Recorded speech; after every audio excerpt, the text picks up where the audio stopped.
할렐루야, 살아계신 하나님께서 이 시간도 우리와 함께 하심을 믿습니다. 오늘은 하나님의 성품을 묵상하라 네 번째 시간으로 자비의 하나님이란 제목으로 하나님 말씀 증거하도록 하겠습니다. 어떤 인터넷 운영자가 연말이 되어서 구독자들에게 질문 한 가지를 했다고 합니다. 여러분들은 무슨 재미로 사십니까? 그랬더니 다양한 댓글들을 남겼다고 합니다. 돈 버는 재미로 삽니다. 쇼핑하는 재미로 삽니다. 여행 가는 재미로 삽니다. 등등 여러 가지 댓글들이 나오다가 한 사람이 아마도 예수 믿는 크리스천 같습니다. 이 사람이 댓글을 달기를 인생을 재미로 삽니까? 의미로 살지. 이렇게 한마디 했는데 그 다음부터 댓글이 올라오질 않았다고 합니다. 그러다가 한 2시간쯤 지나서 운영자가 댓글창에 들어왔다고 합니다. 그래서 그 크리스천이 물었다고 합니다. 아니 왜 2시간이나 있다가 들어왔습니까? 그랬더니 운영자 하는 말이 당신 글을 읽고 2시간 동안 엄청 울다가 들어왔어요. 그러더랍니다. 여러분 인생이 그렇습니다. 70년 80년을 재미로 사나요? 재미있던가요? 제가 이 나이가 아주 많지는 않지만은 사람들을 만나보니까요. 인생을 재미로 산 사람들은 다 허무해지던데요. 여러분 인생의 의미와 가치를 모르면 재미없습니다. 내가 어디로 와서 어디로 가는지 알아야죠. 내가 이 땅에 왜 왔는지 알아야죠. 우리가 하나님을 묵상하는 이유가 바로 이겁니다. 하나님이 우리를 창조하셨습니다. 하나님이 우리를 이 땅에 보내셨습니다. 그러니까 하나님이 어떤 분이신지 알면은 우리 인생이 의미와 가치를 발견할 수 있다고 생각합니다. 오늘도 우리 하나님의 성품 한 가지 더 묵상하려고 합니다. 오늘 살필 것은 여호와는 은혜롭고입니다. 이것의 히브리 단어는 카눈입니다. 지난 시간에 살핀 자비롭고 이 라쿰은 엄마의 마음에 있는 사랑, 우리말로 긍휼, 불쌍히 여김의 뜻이 있다면은 이 카눈은 마음의 사랑을 가지고 행동하는 사랑입니다. 이걸 영어로는 mercy, 우리말로는 자비로 번역할 수 있습니다. 그래서 오늘 묵상할 하나님은 자비의 하나님입니다. 두 가지만 말씀드리도록 하겠습니다. 첫 번째, 하나님의 자비를 쉽게 이해하려면은 자비의 반대를 생각하면 되겠습니다. 자비의 반대가 무엇입니까? 무자비죠. 무자비. 누가복음 21장을 보시면은 무자비한 종교 지도자들이 나옵니다. 한 과부가 생활비 전체를 헌금했습니다. 그게 2렙돈이었는데 지금의 1,000원 정도 될 겁니다. 1불도 안 되죠. 1불, $1. 그러자 당시에 유대 종교 지도자들이 헌금을 적게 낸다고 막 압박을 한 것 같습니다. 헌금을 많이 내야 복 받는다는 이런 논리를 가지고요. 그때 예수님께서 종교 지도자들의 그런 태도를 책망하셨습니다. 여러분 우리 하나님은 먹을 것도 없는데 과부에게 생활비 전체를 헌금하라고 할 만큼 무자비한 하나님이 아닙니다. 그래서 막 과도하게 헌금하라고 말하는 것은 그건 종교 사기꾼의 논리지 하나님의 가르침은 아니라는 겁니다. 만약에요 어떤 교회가 종교적인 요구로 막 사람을 압박하는 거는 그 하나님 보실 때 그 잘못하고 있는 겁니다. 헌금도 그렇고 교회 봉사도 그렇고 자꾸 요구하면서 압박하고 짐을 지우는 것은 그 잘못된 신앙을 가르치는 것이라고 할 수 있습니다. 이건 무자비한 종교의 모습으로 변질되는 겁니다. 여러분 신앙은 무엇을 하고 안 하고의 문제가 아니라 자비하신 하나님 아버지와 자녀의 관계입니다. 우리가 뭘 하고 안 하고 하는 것 때문에 하나님 아버지와 자녀의 관계가 깨지는 것이 아니라는 겁니다. 뭘 해야만 하나님이 우리를 사랑하시고 뭘 안 하면은 우리를 벌하시는 그런 분이 아니라는 겁니다. 서울의 어느 교회에서 3일 금식을 하자고 광고하고 주일부터 월요일, 화요일 총 9끼 금식을 전 교인이 하게 되었다고 합니다. 이 주일부터 금식하면 누가 제일 힘들까요? 담임 목사죠. 주일에는 원래 목사들은 별로 못 먹습니다. 배불리 먹고서 설교를 하기 어렵습니다. 그래서 약간 배고픈 상태에서 설교를 하거든요. 그런데 아무것도 안 먹고 아침 예배부터 저녁 예배까지 설교를 하니까 에너지가 다 소진되겠죠. 거기다가 그 목사님은 월요일에 다른 교회 부흥 집회가 있었다고 합니다.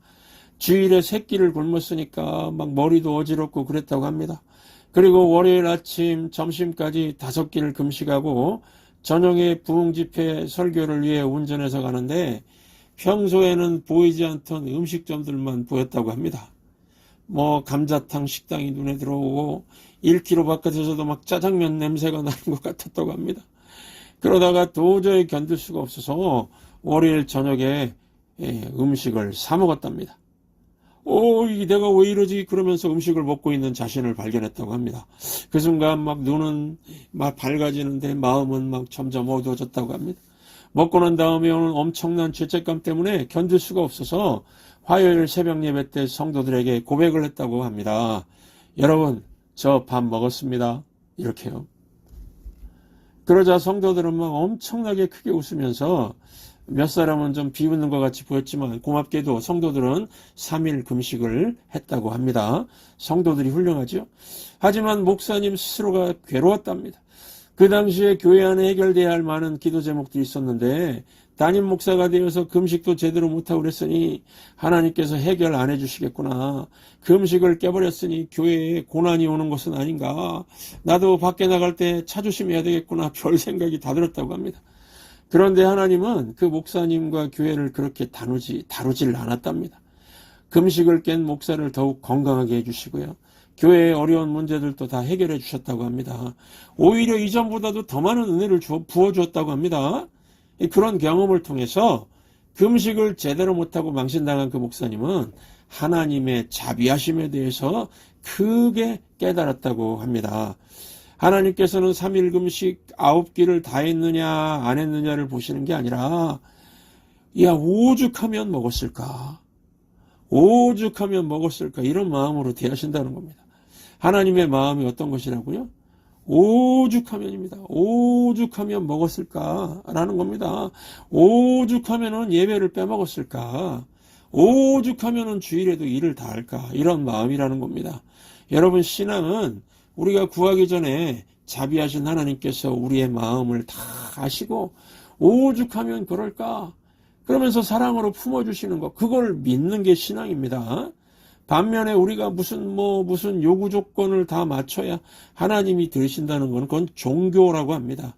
그래서 신앙과 종교는 다른 것입니다. 우리는 신앙인이 되어야지 종교인이 되면 안 되겠습니다. 예를 들면은 어떤 분이 막 새벽 기도하겠다고 큰 소리를 칩니다. 내가 안 빼먹고 100일 기도를 하겠다 막 큰 소리를 칩니다.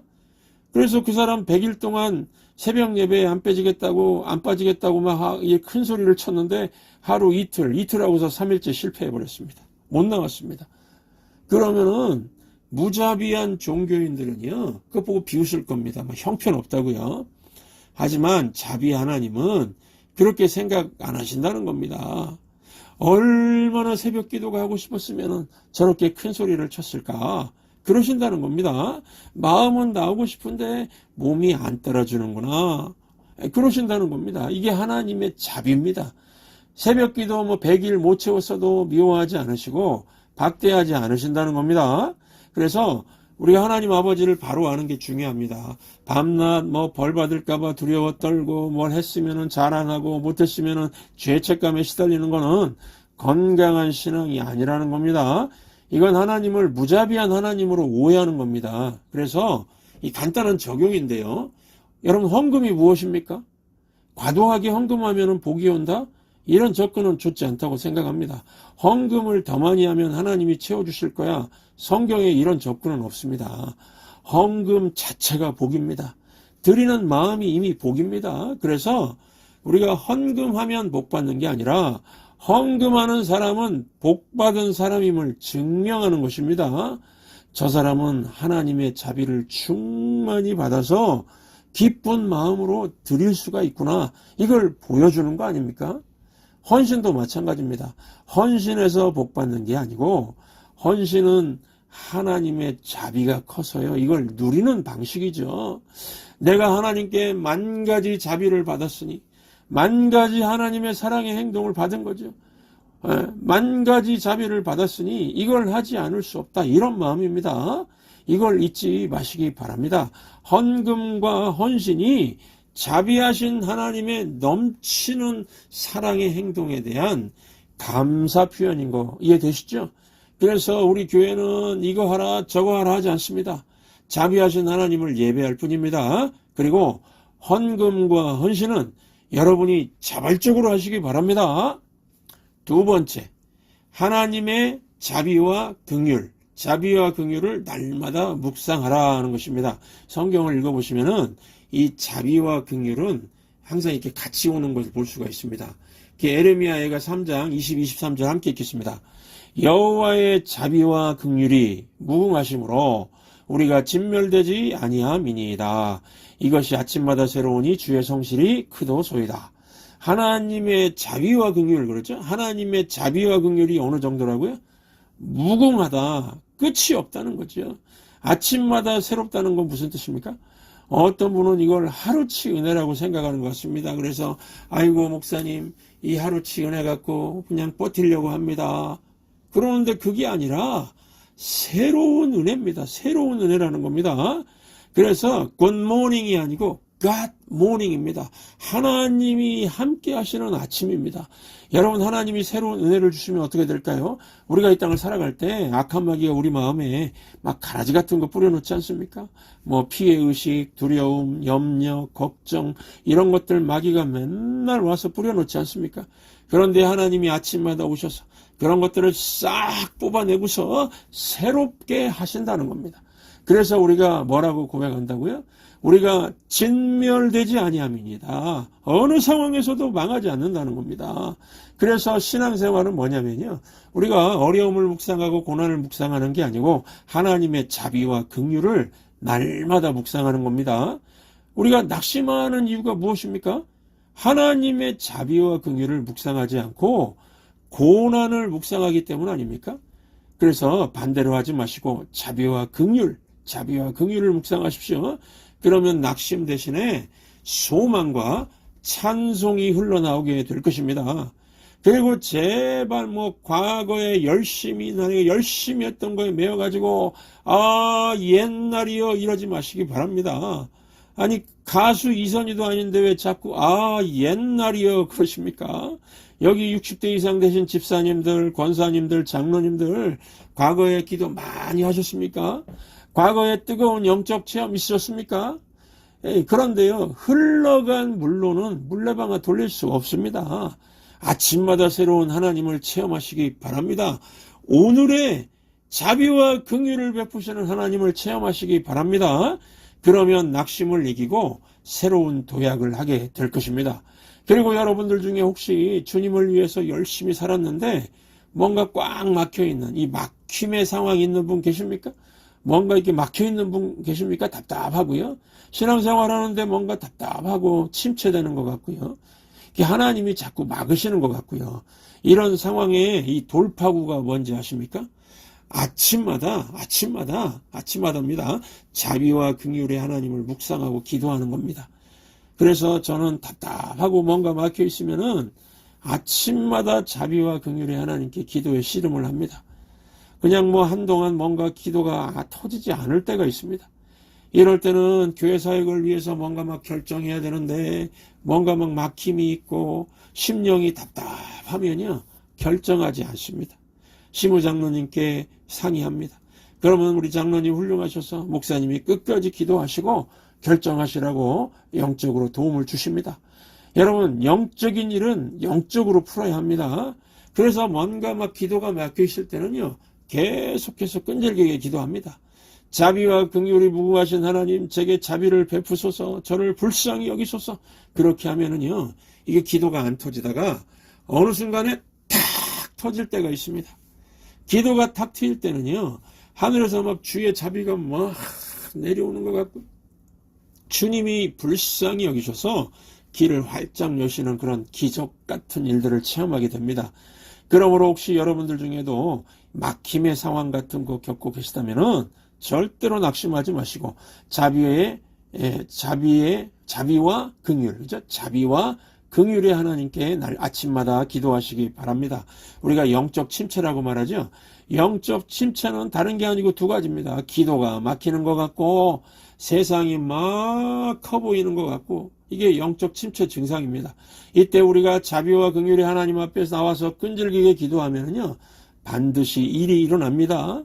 막힘이 트임으로 바뀌고 하나님의 권능이 크게 느껴지고 세상은 작아 보이게 될 것입니다.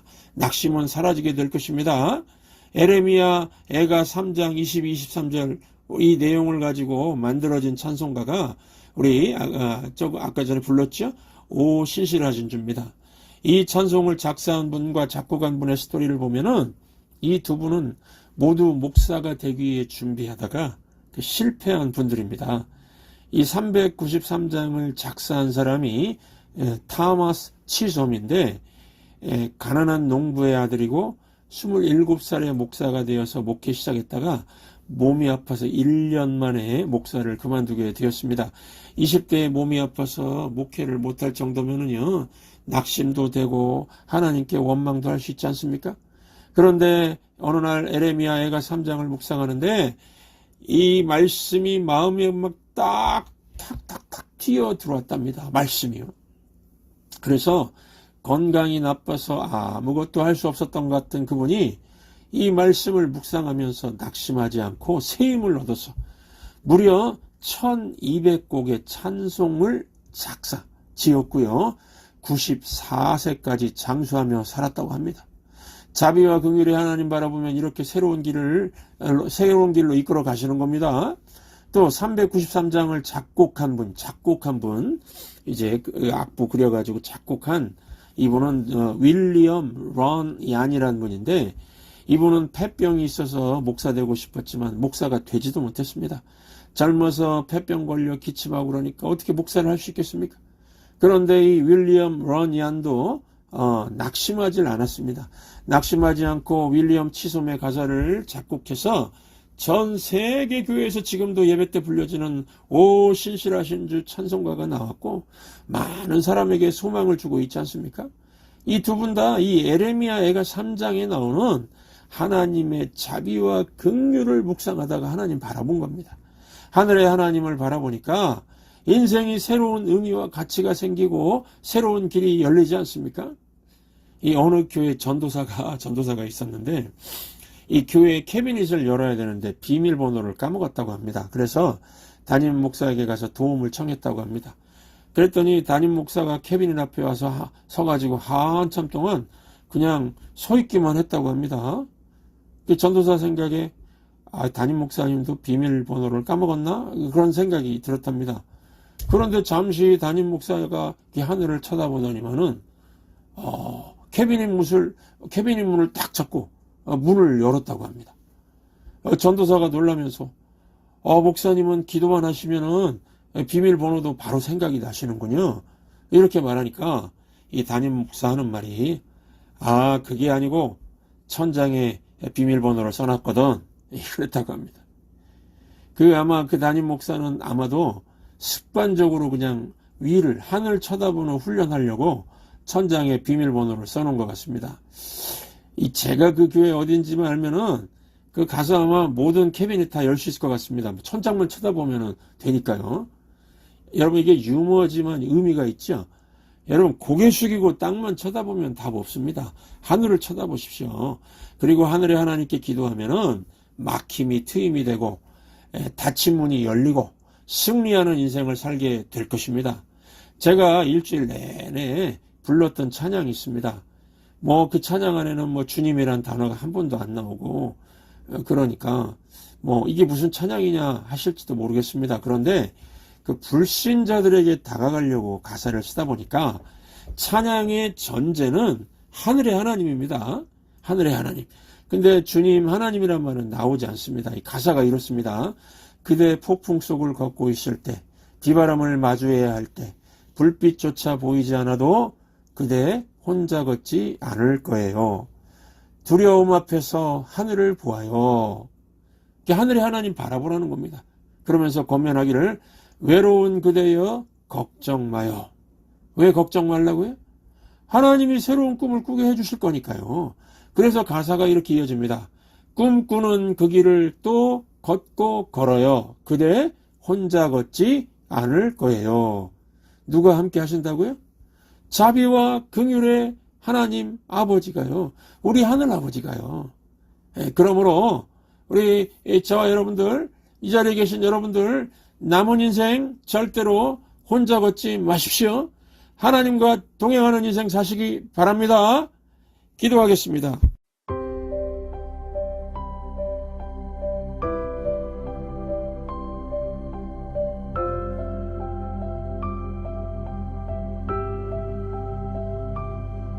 그대 폭풍 속을 걷고 있을 때 비바람을 마주해야 할 때 불빛조차 보이지 않아도 그대 혼자 걷지 않아